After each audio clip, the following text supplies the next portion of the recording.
உங்களுக்கு பீரியட்ஸ் டைம்ல ரொம்ப வலிக்குது, இல்லனா ரொம்ப ப்ளீடிங் ஆகுது, அப்படி இல்லனா ஒழுங்கில்லாம வருதுன்னா அதெல்லாம் சாதாரண விஷயம்னு சொல்லி விட்டுறாதீங்க. உங்க உடம்பு உங்களுக்கு ஒரு சிக்னல் கொடுக்குதுன்னு அர்த்தம். இது பிசிஓஎஸ், எண்டோமெட்ரியோசிஸ், தைராய்டு இல்லனா ஃபைப்ராய்ட்ஸ் மாதிரியான பிரச்சனையா இருக்கலாம். இது ஒரு அடிப்படை காரணமா இருக்கலாம். நம்ம இந்திய பெண்கள்ல நிறைய பேருக்கு இந்த பிரச்சனைகள் இருக்க வாய்ப்பு இருக்கு. முக்கியமா தைராய்டு பிரச்சனை உங்க பீரியட்ஸை நேரா பாதிக்கும். அதனால தான் இந்த பிரச்சனையை அலட்சியப்படுத்த கூடாது.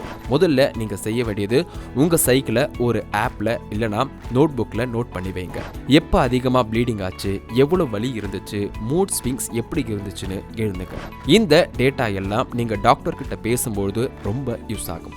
டாக்டர் உங்க ஹார்மோன் லெவலை செக் பண்ண பிறகு ரத்த பரிசோதனை, அப்படி இல்லனா வயிற்றுல அல்ட்ராசவுண்ட் ஸ்கேன் எடுக்க சொல்லலாம். இந்த டெஸ்டோட ரிசல்ட்டை பொறுத்து ட்ரீட்மெண்ட் ஆரம்பிக்கும். மருந்துகள் தேவைப்படலாம். சிலருக்கு ஹார்மோன் மாத்திரைகள், சிலருக்கு வலி நிவாரணங்கள், இன்னும் சிலருக்கு டயட் சேஞ்சுன்னு பல வழிகள் இருக்கு. நீங்க எந்த சந்தேகமா இருந்தாலும் டாக்டர் கூட ஓப்பனா பேசுங்க. அவங்க தான் சரியான காரணத்தை கண்டுபிடிச்சு ட்ரீட்மெண்ட் கொடுப்பாங்க.